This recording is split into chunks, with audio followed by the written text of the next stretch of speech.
that's about 20% pork fat. It don't get no fresher. Yeah, these are the leftover pieces, the odd steaks.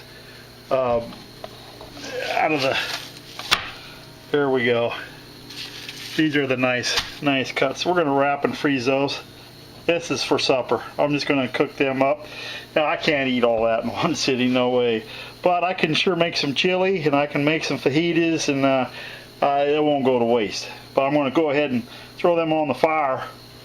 Yeah, I'm getting a hunger. I'm getting a hunger and working up a thirst. Time to get the priority straight. Bill Goudy checking in.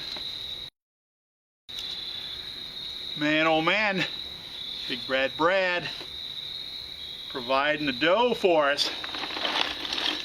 Yep, but you know what we gotta do? Gotta get our priorities straight. Oh, it's been a tough week, I'll tell you.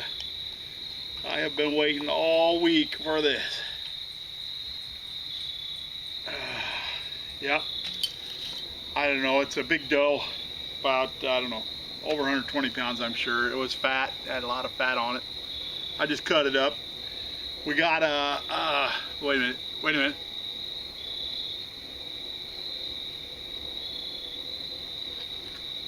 Oh yeah, sorry. Don't want to get to talking too much. Anyway, I got the deer all cut up and packaged and ready to go. And there was a few pieces of meat left over that didn't feel like it was ready for packaging. So guess what? Guess what's for supper? Yeah, got a couple of baked potatoes going on over there. I got my signature salad, that little salad wedge with the garden fresh peppers. I got bell peppers, and banana peppers, and onion. Oh, of course I like it. Blue cheese. You'll see that. You'll see that. Let's get to cooking, shall we? So I cut up all the meat, and these were the leftover odds and end pieces. There's one nice steak in there, but there's a couple of odds and ends, and I can't eat all that in one sitting. No way. But when I'm doing it in a hurry, this meat has never been frozen, and that's the beauty. This is fresh as fresh can be. And what I like to use, and they're not paying me for this, but I like to use that Adolph's meat tenderizer on a short notice. I put that in there, I put that on this meat, and I put it in the refrigerator while I was getting the fire and everything else and the potatoes ready. And so it's been marinating maybe an hour at the most. And it adds a real nice texture to the meat, and it says it's unseasoned, but you will notice, I think the ingredients is cornstarch, salt and sugar, and bromelain, I guess that's how it's pronounced. It's a tenderizer, but it does make the meat tender, and it gives it a different texture. So let's get that on the grill, shall we?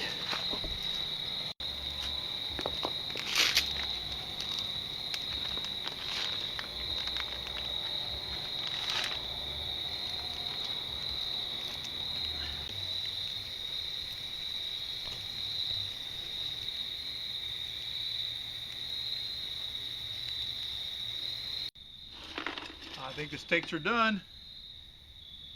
You know, gotta have one more. It has been a long week. I think I'm gonna break out the real plates tonight. Yep.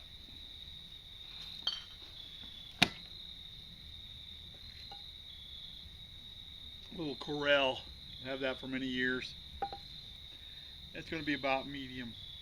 About medium, I think. Baked potatoes are done. Steaks are looking good. Salad's ready. Let's plate it up, shall we?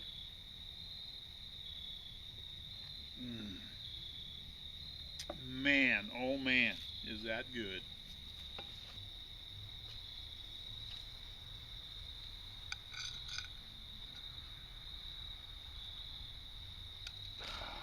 Look at that. A little sour cream on the potato with some butter. Man, let's try that.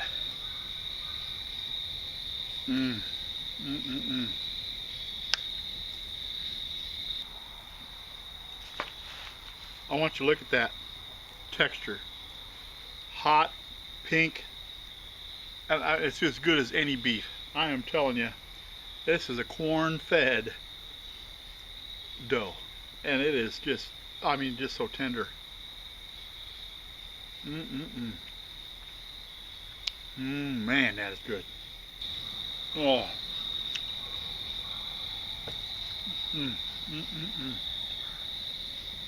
Tender. I just love this time of year. I just love it. All the fresh stuff out of the garden. All that fresh stuff out of the garden. Fresh meat right from the field. Baked potatoes.